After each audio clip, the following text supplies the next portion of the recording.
ಕೊರಟಗೆರೆ ಪಟ್ಟಣದ ಪದವಿ ಪೂರ್ವ ಕಾಲೇಜು ಮೈದಾನದಲ್ಲಿ ಮಹಾಶಿವರಾತ್ರಿ ಹಬ್ಬದ ಪ್ರಯುಕ್ತ ಕೊರಟಗೆರೆ ಗೆಳೆಯರ ಬಳಗ ಮತ್ತು ಎಂಎನ್ಜೆ ಗ್ರೂಪ್ ವತಿಯಿಂದ ಹೊನಲು ಬೆಳಕಿನ ಎಂಎನ್ಜೆ ಕ್ರಿಕೆಟ್ ಪಂದ್ಯಾವಳಿ ನಡೆಯಿತು. ಗ್ರಾಮೀಣ ಪ್ರದೇಶದ ಯುವಕರ ಶಕ್ತಿಯು ಕ್ರೀಡೆಗಳಿಂದ ವಿಶ್ವಕ್ಕೆ ಪರಿಚಯ ಆಗಲಿದೆ. ಕ್ರೀಡಾ ಸ್ಫೂರ್ತಿ ಇರುವ ಯುವಕರ ಪ್ರತಿಭೆಗಾಗಿ ಹೊನಲು ಬೆಳಕಿನ ಕ್ರಿಕೆಟ್ ಪಂದ್ಯಾಟವನ್ನು ಆಯೋಜಿಸಲಾಗಿದೆ ಎಂದು ಕೊರಟಗೆರೆ ಗ್ರೂಪ್ನ ಮಾಲೀಕ ಎಂಎನ್ಜೆ ಮಂಜುನಾಥ್ ಹೇಳಿದರು. ಕಲ್ಲುಗುಟ್ಟರಹಳ್ಳಿ ತಂಡ ಪ್ರಥಮ ಸ್ಥಾನ ಪಡೆದು 1,25,000 ಮೌಲ್ಯದ 11 ಬೈಸಿಕಲ್ ಹಾಗೂ 11,000 ನಗದು ಪಡೆದುಕೊಂಡರು. ಎರಡನೇ ಸ್ಥಾನ ಪಡೆದ ಪಟ್ಟಣದ ದಾದಾ ಎವೆಲ್ಸ್ ತಂಡಕ್ಕೆ 55,000 ಮೌಲ್ಯದ 11 ಸ್ಮಾರ್ಟ್ ವಾಚ್ ಹಾಗೂ 11,000 ನಗದು ನೀಡಲಾಯಿತು. ಮೂರನೇ ಸ್ಥಾನ ಪಡೆದ ದಾಸರಹಳ್ಳಿಯ ತಂಡಕ್ಕೆ 35,000 ಮೌಲ್ಯದ ಬೆಳ್ಳಿ ಕಡ, 25,000 ನಗದು ಬಹುಮಾನದ ಜೊತೆ ಎಂಎನ್ಜೆ ಆಕರ್ಷಕ ಟ್ರೋಫಿಯನ್ನ ಸಮಾಜ ಸೇವಕ ಎಂಎನ್ಜೆ ಮಂಜುನಾಥ್ ವಿತರಣೆಯನ್ನ ಮಾಡಿದ್ರು.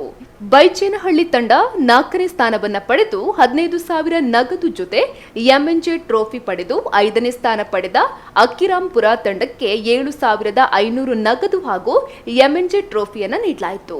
ಪಂದ್ಯಾವಳಿಯಲ್ಲಿ ಭಾಗವಹಿಸಿದ 54 ತಂಡಕ್ಕೆ ಕ್ರಿಕೆಟ್ ಕಿಟ್ ಹಾಗೂ 594 ಜನ ಆಟಗಾರರಿಗೆ ನೆನಪಿನ ಕಾಣಿಕೆಯಾಗಿ ಗೋಡೆ ಗಡಿಯಾರ ಹಾಗೂ ಎಂಎನ್ಜೆ ಮುದ್ರೆಯುಳ್ಳ ಟಿ ಶರ್ಟ್ ಅನ್ನ ಎಂಎನ್ಜೆ ಗ್ರೂಪ್ನ ಸರ್ವ ಸದಸ್ಯರು ವಿತರಿಸಿದರು. ಈ ತಂಡದ ಸದಸ್ಯರಿಗೆ ಬೈಸಿಕಲ್ ಹಾಗೂ 11,000 ನಗದು ಬಹುಮಾನ ಮತ್ತು ಆಕರ್ಷಕ ಟ್ರೋಫಿಯನ್ನ ನೀಡಿ ಸನ್ಮಾನವನ್ನ ನಡೆಸಲಾಗಿದೆ.